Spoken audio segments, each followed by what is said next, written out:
Olá, bem-vindos! Olha, hoje a gente vai mergulhar numa ferramenta que resolve um desafio que, vamos combinar, tá todo mundo enfrentando.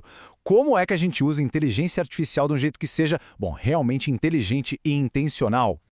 Porque a sensação que dá é de uma verdadeira corrida do ouro da IA, não é mesmo? Todo mundo querendo usar, todo mundo correndo atrás, mas a grande questão é como fazer isso de um jeito que traga valor de verdade, em vez de só, sei lá, criar mais confusão e mais caos.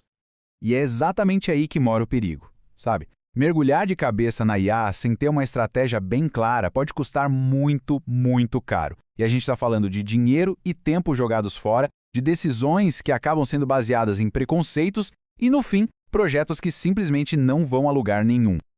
Mas e se existisse uma forma de navegar por esse território todo? Um mapa, ou melhor, uma bússola para guiar essa jornada? É exatamente isso que a gente vai explorar agora. A ideia central é essa aqui, a bússola de implantação. Pensa nela como se fosse um Canvas, sabe? Um modelo para a gente alinhar o poder todo da IA com o que um projeto realmente precisa alcançar. E, claro, ajudando a desviar das armadilhas no meio do caminho. É basicamente um plano de voo. E todo bom plano, a gente sabe, começa com uma direção muito clara. Onde é que a gente quer chegar? Porque se a gente não souber isso, qualquer caminho serve e geralmente não leva para um lugar muito bom. E aqui, olha só, a diferença entre um objetivo vago e um que é específico fica gritante. Falar melhorar a produtividade, isso não quer dizer nada, é muito aberto. Agora, economizar 10 horas por semana na triagem de currículos? Opa, isso sim é um alvo claro. A especificidade aqui é a chave de tudo. Certo, mas como é que a gente transforma esse propósito em algo que dá para medir? A gente pode usar OKRs, que são os objetivos e resultados-chave. É um método bem simples, na verdade. Primeiro, a gente define o que quer alcançar, esse é o objetivo. E depois, como a gente vai saber que chegou lá? Esses são os resultados-chave. Usando o exemplo prático, o objetivo pode ser algo mais amplo, como aumentar a eficiência no recrutamento. Mas o resultado-chave, esse é concreto e totalmente mensurável. Cortar o tempo de triagem de 10 para 2 horas. Pronto. Agora sim a gente tem um plano de ação de verdade. Mas vamos lá. Ter um alvo claro não é tudo. Uma ferramenta tão poderosa como a IA precisa de barreiras de proteção muito bem definidas para não acabar causando danos. E isso nos leva direto para uma conversa sobre ética. Pensa um pouco na composição da equipe que está desenvolvendo a IA. Se ela for homogênea demais, sei lá, majoritariamente técnica, por exemplo, quais pontos de vista estão ficando de fora? Essa falta de diversidade pode criar um ponto cego bem perigoso. Então, como é que a gente age na prática? O processo pode ser dividido em 3 passos bem diretos. Primeiro, a gente olha para os dados e tenta identificar preconceitos que estão ali escondidos. Depois, a gente para pensar nas consequências reais disso. E, talvez o mais importante, garantir que um ser humano vai revisar as decisões mais críticas da máquina. Porque no fim das contas, não se trata só de fazer a coisa certa. Times diversos e dados mais equilibrados levam a uma IA mais inteligente, mais eficaz. A ética, nesse caso, anda de mãos dadas com a performance.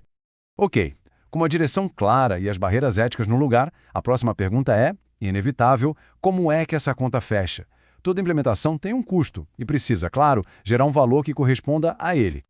Uma forma legal de pensar nisso é categorizando o papel da IA. Ela pode ser um tarefeiro que automatiza aquele trabalho repetitivo, pode ser um conselheiro analisando dados para encontrar padrões e insights, ou pode ser um criativo, gerando ideias e conteúdos novos. Saber qual chapéu a IA vai usar ajuda a focar muito melhor o investimento. No fim do dia, é tudo uma balança. De um lado, a gente coloca os ganhos tangíveis, tempo economizado, menos erros. Do outro, os custos, o software, o treinamento, a infraestrutura. O ganho precisa, obviamente, superar o custo. E é exatamente aqui que os KPIs, os indicadores-chave de desempenho, entram em cena. Definir uma meta clara, como reduzir os custos operacionais em 20%, transforma um retorno sobre o investimento em algo que a gente pode, de fato, medir e acompanhar. Mas olha, mesmo com a melhor análise de custo e benefício do mundo, o sucesso de qualquer projeto de IA depende do elemento mais importante de todos, o ser humano. A tecnologia é uma ferramenta, ela não é a solução final. É fundamental a gente entender que existem decisões que nunca, jamais devem ser totalmente automatizadas. Questões de alto impacto que exigem empatia, contexto, julgamento ético, coisas como contratações, demissões, ou aquelas conversas mais delicadas precisam de um humano no comando, sempre. Eu adoro essa frase porque ela muda completamente a perspectiva. Considere esta a pior IA que já usamos. Isso significa que a tecnologia que a gente tem hoje é só o ponto de partida. Ela vai evoluir e o nosso plano precisa levar em conta essa melhoria contínua.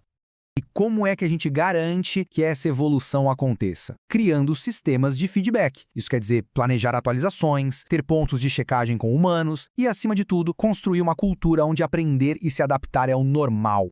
No final, a grande lição é esta aqui. O segredo do sucesso com a IA não está em automatizar tudo o que for possível, mas sim em encontrar o equilíbrio perfeito entre a eficiência da máquina e a sabedoria da supervisão humana. E para a gente encerrar, fica aqui uma pergunta para reflexão.